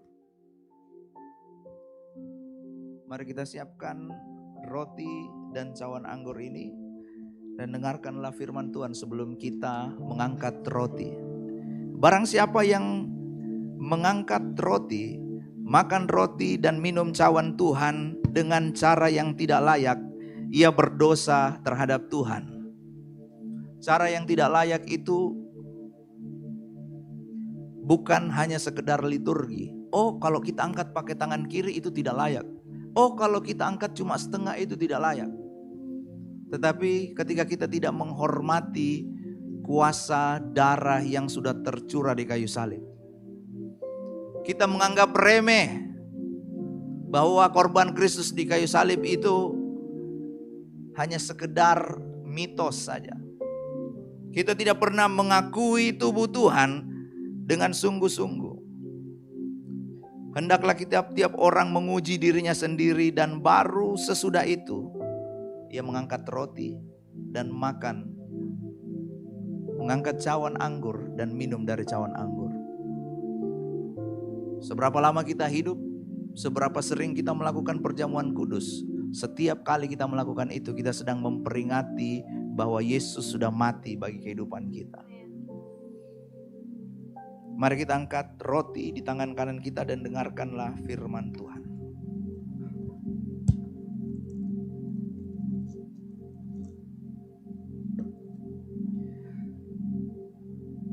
Sebab inilah yang telah difirmankan oleh Tuhan sendiri mengenai perjamuannya dan yang sudah pernah disampaikan kepada saudara. Yaitu pada malam ketika Tuhan Yesus dikhianati oleh Yudas. Ia mengambil roti dan setelahnya ia mengucap syukur kepada Allah atas roti itu. Ia memecah-mecahkannya dan memberikan kepada murid-muridnya sambil berkata, ambillah dan makanlah roti ini. Inilah tubuhku yang kuserahkan untuk kalian. Lakukanlah ini sebagai peringatan akan daku. Apakah saudara percaya bahwa roti yang kita angkat di tangan kita melebihi kepala kita ini adalah tubuh Kristus yang tercabik untuk penebusan dosa dan pelanggaran kita? Dengan iman kita makan roti ini dalam nama Tuhan Yesus Kristus.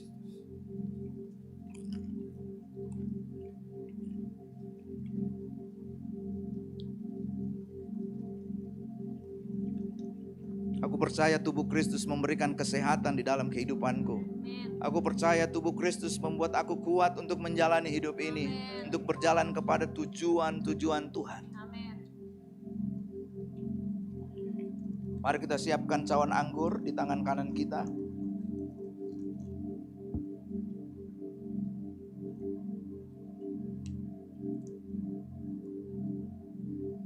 Mari kita angkat dia melebihi kepala kita sebagai tanda prioritas kita.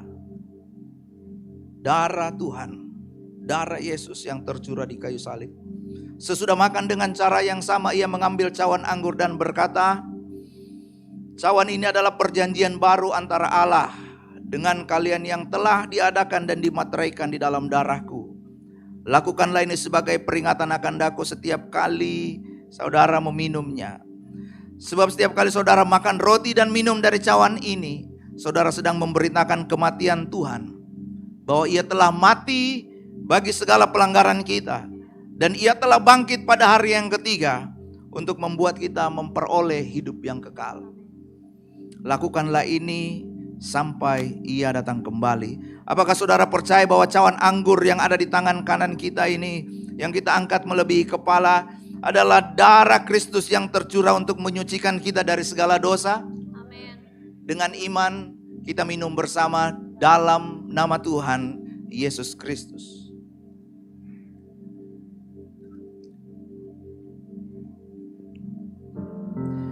Ku telah mati dan tinggalkan cara hidupku yang lama. Semuanya sia-sia dan tak berarti. Ini hidupku Tuhan, ku persembahkan kepadamu.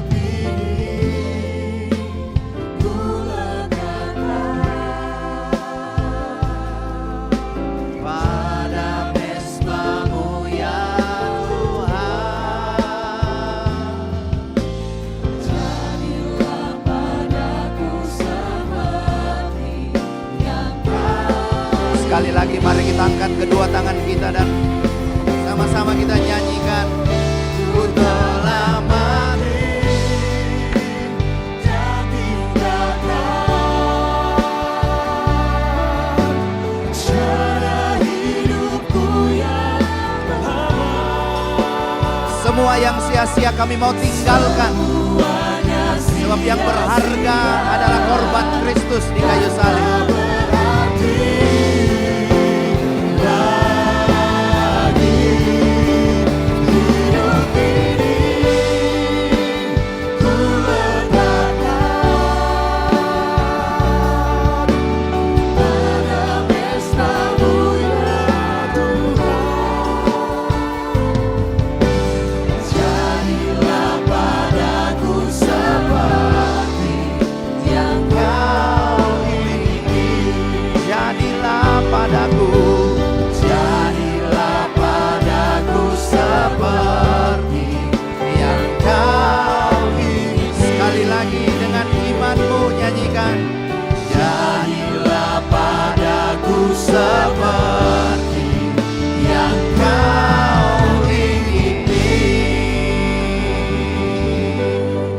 Hamba-Mu sudah selesai menyampaikan kebenaran firman Tuhan. Kiranya Roh Kudus menolong setiap kami. Kebenaran firman Tuhan itu termeterai di dalam hati dan pikiran kami, berbuah melalui sikap, perkataan, perbuatan kami. Amin. Dimanapun kami berada, kami mau belajar menghargai korban Yesus Kristus di kayu salib. Supaya kami punya cara hidup yang baru. Supaya kami selalu membangun hubungan yang intim dengan Tuhan di dalam doa kami secara pribadi maupun di dalam doa kami bersama-sama, di dalam keluarga kami, komunitas kami, dimanapun kami berada. Kami menjadi pribadi-pribadi yang suka berada di dalam hadirat Tuhan, mencintai hadirat Tuhan. Terima kasih Tuhan, meteraikan firman-Mu di dalam kehidupan kami, dalam nama Tuhan Yesus Kristus. Amin. Tuhan Yesus memberkati, silakan duduk.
Yang kukira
abadi mengalir di Kalvari.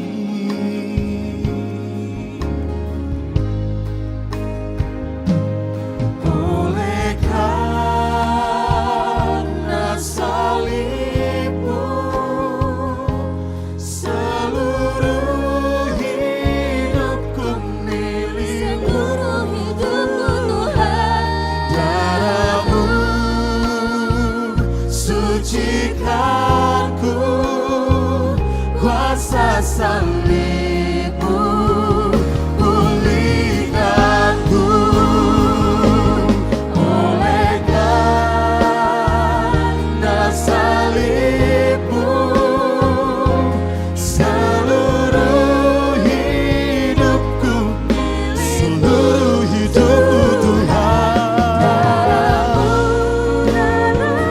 Sucikanku, kuasa salibmu pulihkanku. Oleh karena salibmu, seluruh hidupku milik. Seluruh hidupku Tuhan. Sucikanku, kuasa salibmu pulihkanku. Kuasa salibmu pulihkanku. Kuasa salibmu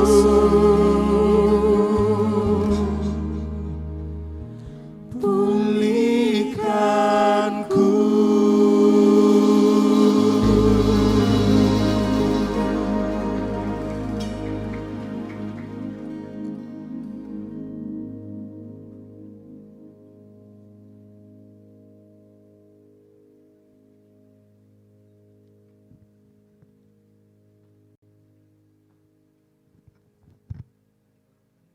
Haleluya. Sebab sempurna pengorbanan Tuhan. Amin. Amin. Amin. Tiba saatnya kita akan mempersiapkan persembahan kita. Amplop persembahan ada di depan saudara sekalian. Amplop yang pertama untuk operasional pastori dan amplop yang kedua untuk kas gereja. Dan saya menginformasikan kepada saudara sekalian yang belum mendapat amplop, boleh mengangkat tangan dan akan diberikan oleh tim Aser. Persembahan akan dijalankan dari sebelah kiri saya, tengah dan kanan saya dan mengikuti arahan Aser. Mari mempersiapkan persembahan, kita mengangkat persembahan kita. Kita satu dalam doa, kita berdoa. Sebab pengorbananmu sempurna dalam hidup kami Tuhan.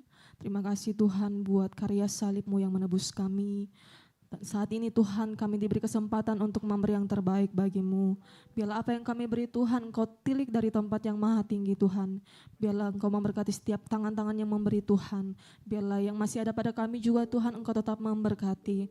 Engkau memberkati keluarga kami. Terima kasih Tuhan, terima kasih Yesus. Ini hidup kami siap memberi di dalam nama Tuhan Yesus. Haleluya. Amin.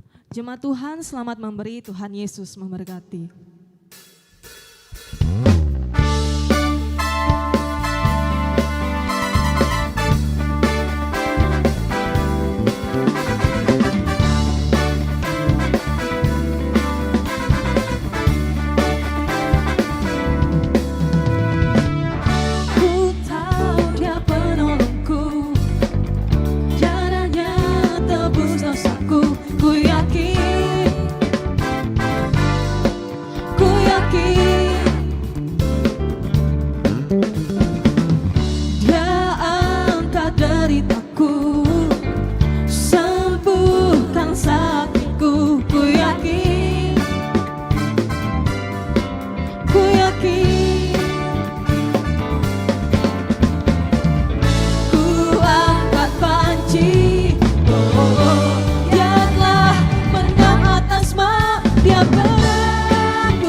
sudah memberi. Mari kita sama-sama bangkit berdiri di hadapan Tuhan. Memuji Tuhan. Haleluya. Dia hidup. Dia menebus. Dia penebusku. Amin. Dia hiduplah. Dia penebusku. Dia hidup. Cuma Tuhan saja katakan. Dia pernah. Sambil bertepuk tangan di atas kepala kita. Come on. Amin. Ini penyataan kami di hadapan-Mu Tuhan. Dia lagi dengan semangat katakan. Dia penebusku. Amin. Dia hiduplah. Dia penebusku. Dia hiduplah. Dia penebusku. Dia hiduplah. Dia penebusku. Dia hidup. Lagi katakan. Dia penebusku. Amin. Pujian kami Tuhan. Dia penebusku. Lagi nyatakan. Dia penebusku. Kau menebus hidup kami Tuhan. Kau hidup. Amin. Dia penebusku. Dia hidup. Sekali lagi di hadapan Tuhan. Katakan. Dia penebusku. Amin. Amin. Dia hiduplah. Dia penebusku. Dia hidup. Lagi katakan. Dia penebusku. Dia hiduplah. Dia penebusku. Lagi dengan semangat katakan. Dia penebusku. Kau hidup di dalam kami Tuhan. Dia penebusku. Dia hidup. Lagi katakan. Amin. Dia penebusku. Dia hiduplah. Dia penebusku. Dia hidup. Sekali lagi. Dia penebusku. Hidup kami Tuhan. Kami nyatakan di hadapan Tuhan. Dia penebusku. Dia hiduplah. Oh, oh. Haleluya.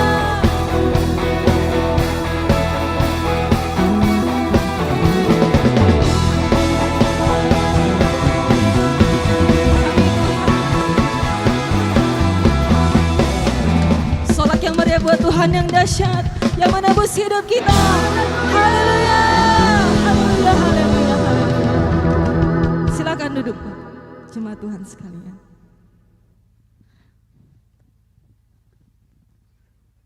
Puji Tuhan, shalom. Seberapa banyak yang bersuka cita malam hari ini, mari berikan tepuk tangan buat Tuhan Yesus kita. Tuhan Yesus itu baik, amin. Tiba saatnya kita akan mendengarkan informasi mengenai kegiatan gereja kita. Untuk hari Sabtu besok ada geladi, ibadah raya 1 dan 3. Teman-teman pelayan Tuhan, mari kita kembali melakukan geladi di tempat ini. Dan juga tetap ada doa pelayan pukul 6 sore. Ada juga P3. Jadi pelayan-pelayan Tuhan yang sudah mendaftarkan diri untuk melayani Tuhan, ada pertemuan pra pelayan besok hari setelah doa pelayan, tapi kita wajib mengikuti doa pelayan.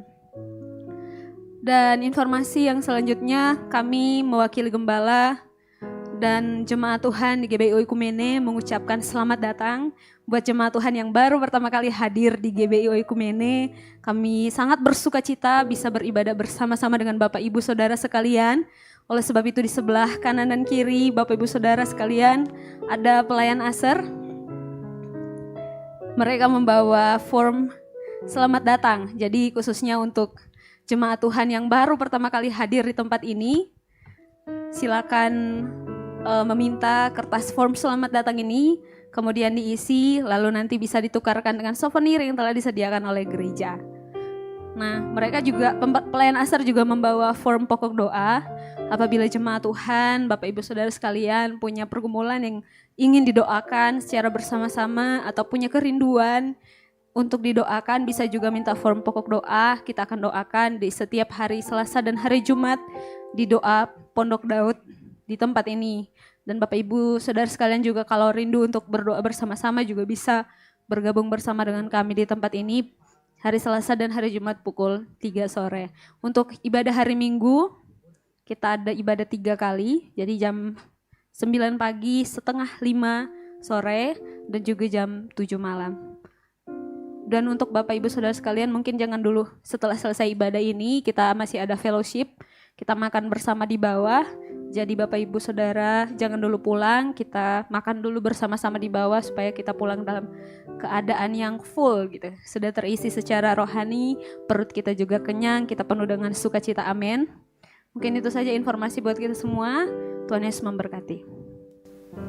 Puji Tuhan, tiba saatnya kita akan menutup ibadah kita saat ini. Seundang kita sama-sama bangkit berdiri, kita akan memuji Tuhan. Haleluya.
Terpujilah nama-Mu Tuhan. Kami boleh merasakan kebaikan Tuhan lewat kehadiran Tuhan dalam ibadah kami. Dari awal, pertengahan hingga akhirnya kami mengucap syukur Tuhan. Kamilah orang-orang yang berbahagia Tuhan. Kami masih boleh menyembah-Mu dalam roh dan kebenaran. Kami boleh memuji-Mu Tuhan. Kami yakin dan percaya Engkau bertahta di atas setiap pujian kami Bapa. Terpujilah nama-Mu Tuhan. Terima kasih Bapa, terima kasih. Terima kasih Roh Kudus. kami merasakan Engkau ada Bapa. Engkau melawati kami lewat setiap pujian dan penyembahan kami, bahkan firman Tuhan yang sudah dibentangkan. Kami yakin dan percaya Tuhan akan memberikan kekuatan bagi kami untuk menjadi pelaku firman Tuhan. Terima kasih Tuhan, biarlah hidup kami boleh menghidupi setiap firman Tuhan, sehingga kami boleh menyenangkan hati Tuhan. Terima kasih Bapa, terima kasih. Engkau memberkati hamba-Mu yang sudah menyampaikan kebenaran firman Tuhan. Engkau urapi lebih dan lebih lagi Tuhan. Anugerahkan, karuniakan akal hebatnya daripada Tuhan, sehingga boleh menyampaikan kebenaran. Bahkan banyak jiwa-jiwa yang diselamatkan. Terima kasih Bapa, terima kasih. Engkau memberkati hamba-Mu lewat pelayanan keluarganya. Kami serahkan ke dalam tangan Tuhan. Tuhan, kami berdoa bagi pelayan-pelayan sore hari ini tanpa kecuali. Engkau memberkati mereka, Engkau memperhitungkan segala apapun yang dipersembahkan, baik waktu maupun tenaga. Terima kasih Tuhan, kami serahkan pelayan-pelayan Tuhan kepadamu Bapa. Kami yakin dan percaya Engkau tilik pribadi lepas pribadi. Oh Tuhan, kami serahkan mereka ke dalam tangan Tuhan. Kami yakin dan percaya Tuhan memberkati. Terima kasih Tuhan, kami juga Tuhan berdoa buat Tuhan hamba-Mu di tempat ini, Pastor Ezra, kami serahkan ke dalam tangan Tuhan. Engkau memberkati, karuniakan akal hikmat yang daripada Allah. Engkau memberkati pelayanannya, Engkau memberkati pekerjaannya, usahanya, bahkan keluarganya. Kami serahkan ke dalam tangan Tuhan. Kami berdoa buat Ibu Gembala di tempat ini, Tuhan, Kau pakai dalam masa tuanya. Anugerahkan akal hikmat, roh sukacita, damai sejahtera, bahkan kesehatan yang ekstra. Kami serahkan juga anak cucunya ke dalam tangan Tuhan. Terima kasih Tuhan. Kami berdoa juga buat Tuhan yang hadir saat ini. Kami serahkan ke dalam tangan Tuhan bagi anak-anak muda saat ini, bahkan orang tua. Kami yakin dan percaya kami akan pulang dengan membawa berkas-berkas daripada Tuhan. Berkas sukacita, damai sejahtera, bahkan iman kami semakin bertumbuh. Terima kasih Tuhan, kami serahkan generasi ini ke dalam tangan Tuhan. Tuhan, Kau pakai mereka dalam pekerjaan Tuhan. Engkau memperhitungkan apapun yang dipersembahkan bagi Tuhan. Tuhan, Kau tilik Tuhan kehidupan pribadinya, bahkan yang masih sekolah, yang berkuliah, bahkan yang sudah bekerja, yang belum bekerja. Kami yakin dan percaya Tuhan memberkati. Selamatkan generasi kami Bapa. Kami serahkan mereka ke dalam tangan Tuhan. Bahkan yang menyaksikan secara online, kami yakin dan percaya Engkau lawati mereka, Engkau hadir dalam setiap kehidupan mereka. Terima kasih Tuhan, kami serahkan Tuhan yang tidak bisa hadir sore hari ini. Kami yakin dan percaya, mungkin mereka dalam keadaan sakit, kami yakin dan percaya dengan kuasa-Mu Tuhan akan menyembuhkan. Mungkin mereka dalam keadaan bimbang, kami yakin dan percaya Tuhan teguhkan kembali. Terima kasih Bapa, terima kasih. Kami berdoa buat bangsa dan negara ini, kami serahkan ke dalam tangan Tuhan. Engkau memberkati para pemimpin kami dari tertinggi hingga terendah. Engkau berikan akal hikmat yang daripada Allah, roh takut akan Tuhan, roh bijaksana. Terima kasih Tuhan, kami serahkan bangsa dan negara ini. Kami yakin dan percaya ada hujan pertobatan buat anak-anak-Mu Tuhan, sehingga banyak orang-orang yang percaya bahwa Yesus Kristus adalah Raja. Engkau sudah berkorban bagi kami, mati di kayu salib. Kami yakin dan percaya Tuhan, berikan kami kekuatan, kesanggupan untuk kami boleh memelihara keselamatan ini Bapa. Terpujilah nama-Mu Tuhan. Kami berdoa buat Tuhan, saudara-saudara kami yang tidak hadir. Kami yakin dan percaya lawatan-Mu ternyata bagi setiap mereka Bapa. Terpujilah nama-Mu Tuhan. Kami doakan kota Makassar ini ke dalam tangan Tuhan. Tuhan, kami undang roh-Mu, bahkan roh-roh jahat, roh apapun yang mengganggu kota Makassar ini, kami ikat, kami patahkan, kami hancurkan dalam nama Tuhan Yesus Kristus. Terima kasih Tuhan, terpujilah nama-Mu. Engkau memberkati pemerintahan dari tertinggi sampai terendah. Kami yakin dan percaya Tuhan akan memberkati mereka. Terima kasih Bapa, terima kasih. Terpujilah namamu Tuhan. Kami bangga mempunyai Allah seperti Engkau. Ampunkan tingkah laku kami yang tidak berkenan di hadapan-Mu. Pakai hidup kami ini boleh menyenangkan hati Tuhan. Boleh memberkati satu dengan yang lain. Terima kasih Bapa, terima kasih. Terpujilah namamu Tuhan. Kami akan mengakhiri doa Bapa kami yang Tuhan sudah ajarkan kepada kami. Bapa kami yang di surga, dikuduskanlah namamu, datanglah kerajaanmu, jadilah kehendak-Mu di bumi seperti di surga. Berikanlah kami pada hari ini makanan kami yang secukupnya, dan ampunilah akan kesalahan kami, seperti kami juga mengampuni orang yang bersalah kepada kami. Dan janganlah membawa kami ke dalam pencobaan, tapi lepaskanlah kami daripada yang jahat. Karena Engkaulah yang mempunyai kerajaan dan kuasa dan kemuliaan sampai selama-lamanya. Mari kita angkat kedua tangan kita dan terima berkat Tuhan. Jika engkau mendengarkan suara Tuhan Allahmu yang disampaikan kepadamu pada hari ini dan melakukan dengan setia segala perintah melalui kebenaran firman Tuhan yang disampaikan kepadamu, maka segala berkat Tuhan ini akan menyertai engkau dan Tuhan akan mengangkat engkau di atas segala bangsa di bumi ini. Tuhan memberkati dan melindungi engkau. Tuhan menyinari engkau dengan wajah-Nya dan memberi engkau kasih karunia. Tuhan menghadapkan wajah-Nya kepadamu dan memberi engkau damai sejahtera. Diberkatilah engkau di kota, diberkatilah engkau di ladang, diberkatilah buah kandunganmu, hasil bumimu, hasil ternakmu, yakni lembu sapimu dan kandungan kambing dombamu. Diberkatilah bakulmu dan tempat adonanmu. Diberkatilah engkau pada waktu engkau masuk dan pada waktu engkau keluar. Dan ketahuilah, setiap persoalan yang datang di dalam kehidupanmu punya satu tujuan ilahi untuk membuat engkau keluar menjadi pribadi yang berkualitas di dalam Tuhan, pribadi yang tangguh di dalam kehidupan ini. Dimanapun engkau berada, engkau adalah garam dan engkau adalah terang bagi dunia ini. Engkau akan menyinari dunia ini dan memperlihatkan Kristus melalui kehidupanmu. Terimalah semua berkat Tuhan ini dalam nama Tuhan Yesus Kristus. Yang diberkati Tuhan, sama-sama kita katakan amin. Tuhan Yesus memberkati. Silakan mengambil waktu saat teduh sejenak.